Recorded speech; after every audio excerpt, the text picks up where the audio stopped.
तो आज बौद्ध धर्म में हम लोग जो है आज का जो बौद्ध धर्म में पढ़ने का जो टॉपिक है, आज हम लोग देखेंगे कि बौद्ध धर्म में क्या समानताएं हैं। ठीक, यानी बौद्ध धर्म और जैन, आपने दो धर्म पढ़ा, एक जैन धर्म दूसरा बौद्ध धर्म, इन दोनों में क्या समानताएं हैं आज हम इसको पढ़ेंगे। और फिर आज हम ये भी जानेंगे कि बौद्ध धर्म के जो यानी कि बौद्ध धर्म के जो संस्थापक है महात्मा बुद्ध हैं, ठीक है, महात्मा बुद्ध के बारे में भी पढ़ेंगे, यानी कि इनके द्वारा दिए गए जो उपदेश हैं, इनकी पूरी जीवनी का वर्णन किस पुस्तक में किया गया है, इनकी पूर्व जन्म की कहानियां किस पुस्तक में दिया गया है, ठीक ना। उसके साथ साथ हम देखेंगे कि वैशाख पूर्णिमा ये क्या होता है। महात्मा बुद्ध का जब जन्म हुआ था, ज्ञान की प्राप्ति, महापरिनिर्वाण की प्राप्ति हुई थी, ये तीनों पॉइंट वैशाख पूर्णिमा दिन हुआ था। तो आज जानेंगे वैशाख पूर्णिमा क्या होता है, ठीक है, साथ साथ हम जानेंगे। तो आज चले यहाँ पर ध्यान देखेंगे, समानता देखने जा रहे हैं, ठीक है, दो धर्मों की समानता। ठीक, तो आप ध्यान रखिएगा, आपने बौद्ध धर्म जैन धर्म दोनों पढ़ा है, तो समानता देखते हैं क्या समानता से रिलेटेड समानता देखिए। यहाँ ध्यान देखिएगा, ये है आपका बौद्ध धर्म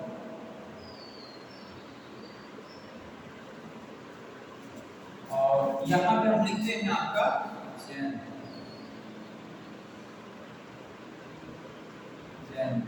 और ये इसी तरह दिख रहा है। ध्यान देखिए, तो बच्चों जरा ये ध्यान समझिए, देखिए बौद्ध धर्म में किस चीज की बौद्ध और जैन में समानता क्या है। जैसे बौद्ध धर्म में ईश्वर की मान्यता नहीं, ईश्वर की मान्यता नहीं।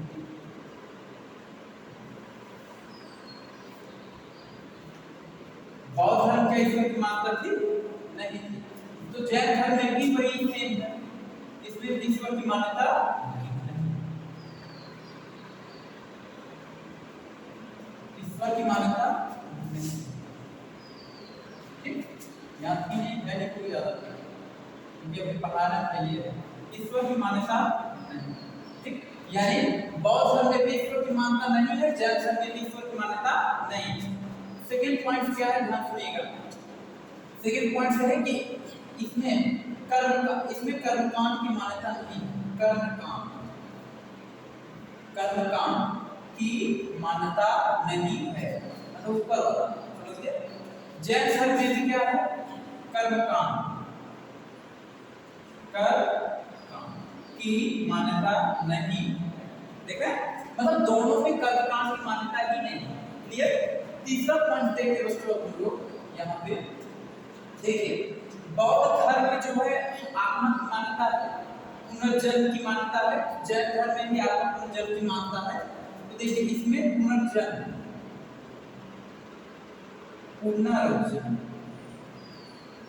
पहले करिए, पुनर्जन्म की मान्यता है,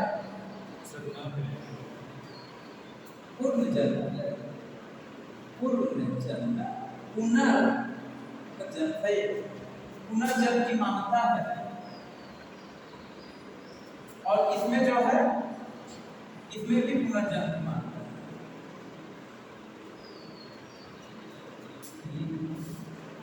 मान्यता है। ठीक, इसके बाद इसमें जो है बच्चों, बौद्ध धर्म में आत्मा की मान्यता है। आत्मा एक चीज का ध्यान रखें, बौद्ध जैसे जैन धर्म में पुनर्जन्म की मान्यता, आत्मा की मान्यता इसमें है। इसमें एक चीज का ध्यान रखें, बौद्ध धर्म में आपने देखा होगा आत्मा की बात कहीं नहीं कहा गया। बौद्ध धर्म, जैन धर्म में आपने देखा होगा आत्मा की बात कहा गया है। आपने पढ़ा होगा जैन धर्म में संलेखना विधि का मतलब होता है आत्मा को सताने की विधि। ठीक, तो जैन धर्म में आत्मा की मान्यता है, लेकिन बौद्ध धर्म में आत्मा के स्थान पे इच्छा की मान्यता है। इच्छा, आपने 4 तत्व को देख पढ़ा था ना, हर दुख के ठोस कारण के पीछे उसकी प्रबल इच्छा होती है ना। तो इसमें इच्छा की मान्यता है। और बौद्ध जैन धर्म किसकी मान्यता है, आत्मा की मान्यता है। तो इसमें इच्छा की मान्यता है,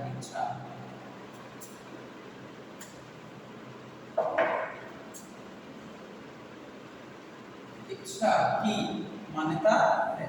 और इसमें किसकी मानता है? आत्मा।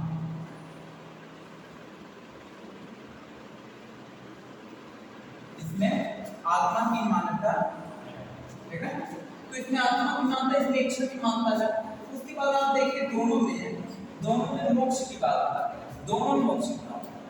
जैन धर्म में भी कहा गया कि यानी कि जैन धर्म में भी कहा गया कि ये शरीर छोड़कर जब आपकी आत्मा इस शरीर से बाहर निकले, ठीक ना, तो फिर ताकि आत्मा इतना सताव आत्मा को इतना परेशान कर दो कि फिर से वो आत्मा इस शरीर को धारण न करे और निकले हमेशा हमेशा के लिए। ये जैन धर्म में कहा गया, ठीक। और बौद्ध धर्म में ये कहा गया कि अपनी इच्छाओं को नियंत्रित कर कीजिए ताकि आपको मोक्ष प्राप्त हो जाए। अपनी इच्छा को नियंत्रित कीजिए, ठीक। अपनी इच्छाओं को भटकाओ मत सांसारिक मोह माया, ठीक है। तो दोनों में मोक्ष प्राप्त करने का मेथड बताया गया, दोनों में मोक्ष शब्द आया है। तो इसीलिए बौद्ध धर्म में मोक्ष की मान्यता, मोक्ष की मान्यता, और आपके जैन धर्म में भी किसकी मान्यता है? मोक्ष की मान्यता। तो ये रहा जो आपका बौद्ध धर्म और जैन, ठीक है। तो दोनों में क्या समानता है तो मैंने आपको बता दी, ठीक। अब हम लोग देखते हैं जैसे कि बौद्ध धर्म के बारे में आप लोग थोड़ा देख लें। आज आपका बौद्ध धर्म आज कंप्लीट खत्म हो जाएगा, ठीक है। कल से आपका चलेगा वैदिक काल धर्म, ठीक है। तो आप देख लीजिए बौद्ध धर्म जैन धर्म ये समानता है, ठीक है। इससे क्वेश्चन खूब आता है, आपसे पूछेगा कि इच्छा की मान्यता किस धर्म में है? इच्छा की मान्यता किस धर्म में है? बौद्ध। जैन आप पूछेगा कि आत्मा की मान्यता किस धर्म में है? जैन।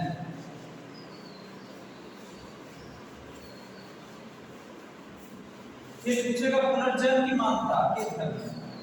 दोनों में ना, दोनों। अच्छा जो एक चीज हम आपको बता रहे हैं, उसको क्या बोलते हैं इसमें सब कहना है लूशन। जैसे लूशन जो आपने पूरे लूशन में जितने आपके पॉइंट्स हैं वो सब आप यहाँ पे विस्तार से पढ़ रहे हैं, यदि बता रहे हैं आप लूशन। हाँ, जब आप पढ़ लीजिएगा तब लीजिएगा। जैसे देखिए अभी आप लूशन जब लेंगे पढ़ने के लिए ना, तो लूसेंट के बुक में क्या रहता है, उसमें जो चीजें इंक्लूड है उसमें एकदम डायरेक्टली चीजों को इंक्लूड किया गया, मेन पॉइंट्स है। और वो मेन पॉइंट्स आप ऐसे जनरली नहीं समझ सकते, बड़ी दिक्कत होता समझने में। रियल है समझ और आएगा समझ में, लेकिन आपको ठीक कम आएगा। जब आप पूरा पढ़ लेंगे उसके बाद लेंगे तब कंप्लीट समझ में आएगा, समझ रहे हैं। तो बता दें कि यहाँ पे जो आप पढ़ रहे हैं ना, आप लूसेंट मिलाएंगे कि पॉइंट्स आपको मिलेगा, लेकिन थोड़ा सा विस्तार मिलेगा, समझ रहे हैं। आइए देखिए, अब देखिए आपको चीज बच्चों को पता हमसे जानकारी के लिए बता दिया, ठीक। ध्यान सुनिएगा, देखिए बौद्ध धर्म सही वाला बात है।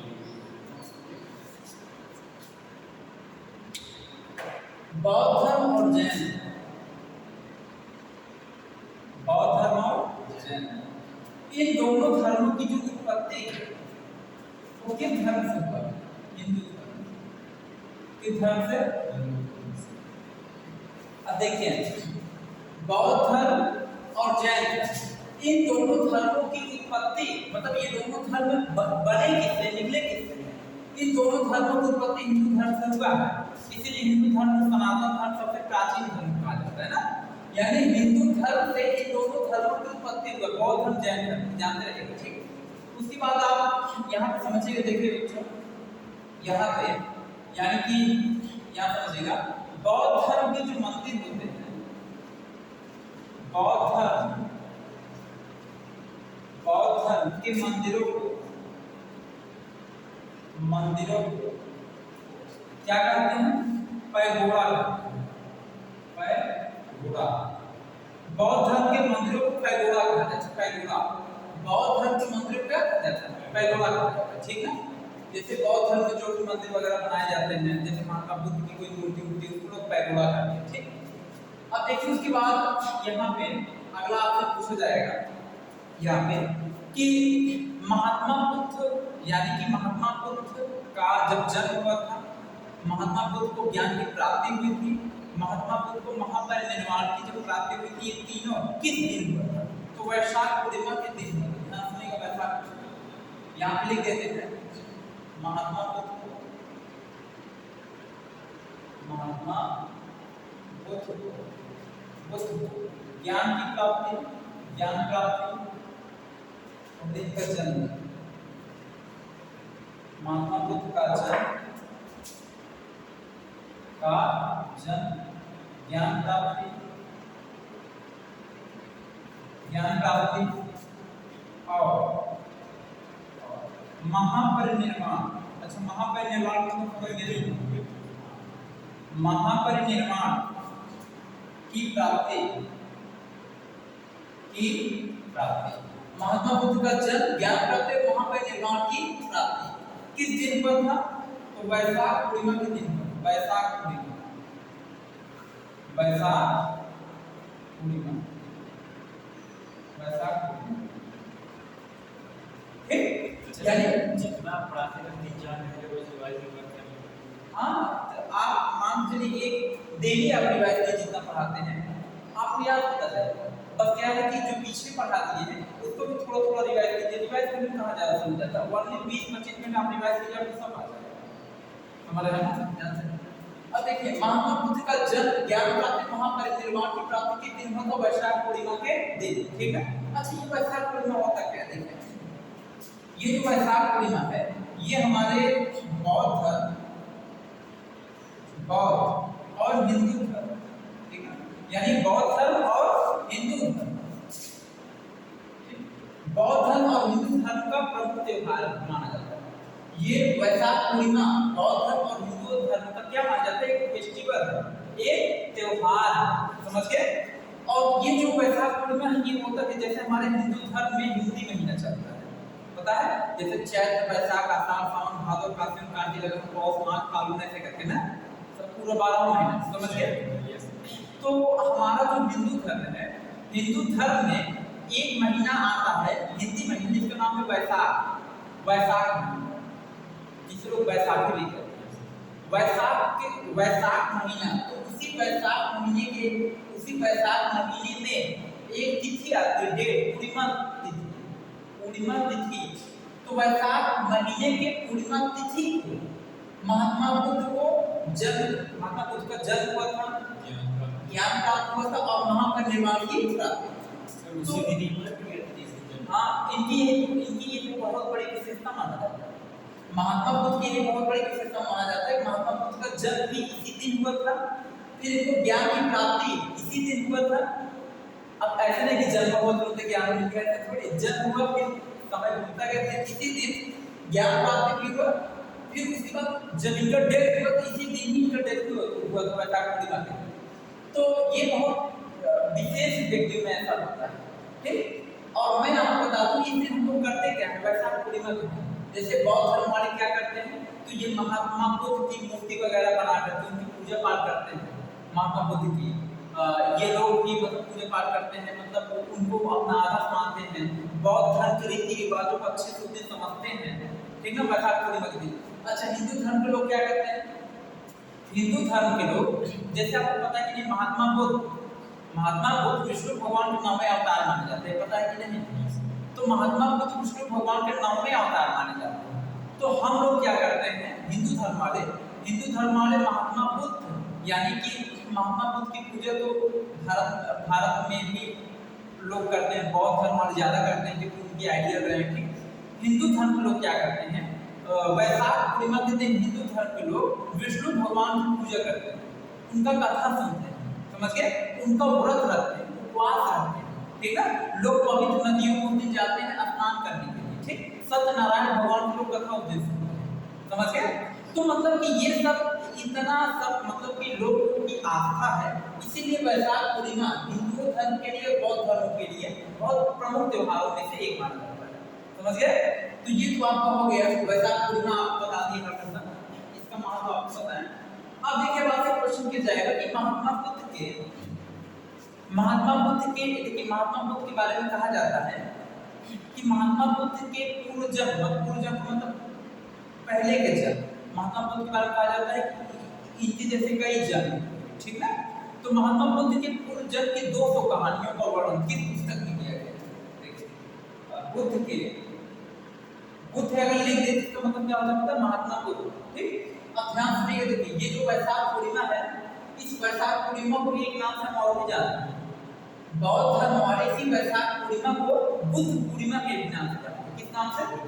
तो जानते रहना, बौद्ध धर्म वाले वैशाख पूर्णिमा को बुद्ध पूर्णिमा ही कहते हैं और हिंदू धर्म वाले वैशाख पूर्णिमा ही कहते हैं। ठीक है, और महात्मा बुद्ध विष्णु भगवान के 9वें अवतार माने जाते हैं। ठीक, तो इस तरह से हिंदू धर्म वाले विष्णु भगवान की पूजा करते हैं और बौद्ध धर्म वाले किसकी पूजा करते हैं, मतलब किसकी आराधना करते हैं, अर्चना करते हैं, इनकी महात्मा बुद्ध। ठीक है, इनकी विचारों को ज्यादा फॉलो किया जाता है वैशाख पूर्णिमा का। ठीक, अब देखिए यहाँ पे बुद्ध यानी कि बुद्ध के 200 कहानी बुद्ध के पूर्व जन्म,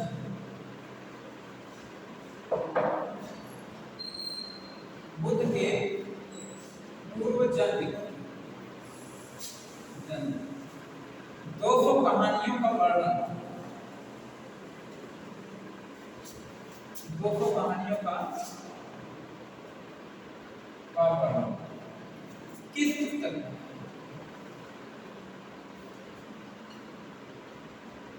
किस पुस्तक में? तो देखिए उस पुस्तक का नाम है जातक पुस्तक। क्या नाम है? जातक। ठीक, आपसे क्वेश्चन किया जाएगा कि महात्मा बुद्ध के पूर्व जन्म की 200 कहानियों का वर्णन किस पुस्तक में है? जातक। ठीक है, उसके बाद अगला क्वेश्चन है महात्मा बुद्ध के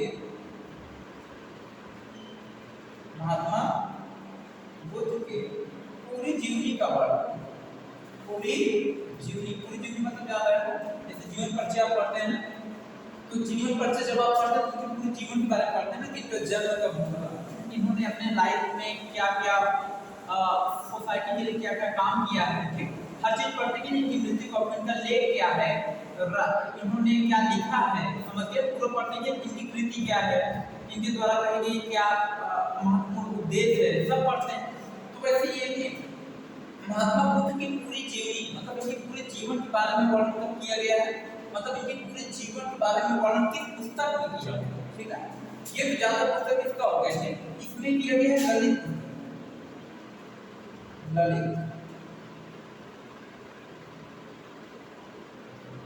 पुस्तक। ठीक, तो महात्मा बुद्ध की पूरी जीवनी का वर्णन किया गया है किसमें? ललित पुस्तक। ठीक है, महात्मा बुद्ध की पूरी जीवनी का वर्णन किस पुस्तक में है? ललित पुस्तक में। महात्मा बुद्ध की पूर्व जन्म की 200 कहानियों का वर्णन जातक पुस्तक में है। महात्मा बुद्ध का जन्म ज्ञान प्राप्ति महापरिनिर्वाण की प्राप्ति कब हुआ था? वैशाख पूर्णिमा के दिन हुआ था। वैशाख पूर्णिमा हिंदू धर्म बौद्ध धर्म वालों के लिए, दोनों धर्मों के लिए विशेष त्योहार माना जाता है। ठीक है, बौद्ध धर्म के मंदिरों को पैगोडा कहते हैं। बौद्ध धर्म जैन धर्म दोनों की उत्पत्ति किस धर्म से हुआ?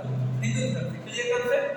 तो आज आपका यहीं पे बौद्ध धर्म आज आपका यहीं पे समाप्त होता है। ठीक, कंप्लीट होता है। अब बच्चों इसके आगे अब आपका चलेगा कौन सा काल? वैदिक काल। ठीक है, तो वैदिक काल अब हम आपको कल से स्टार्ट करेंगे पढ़ाना। तो आज के लिए इतना। ठीक है।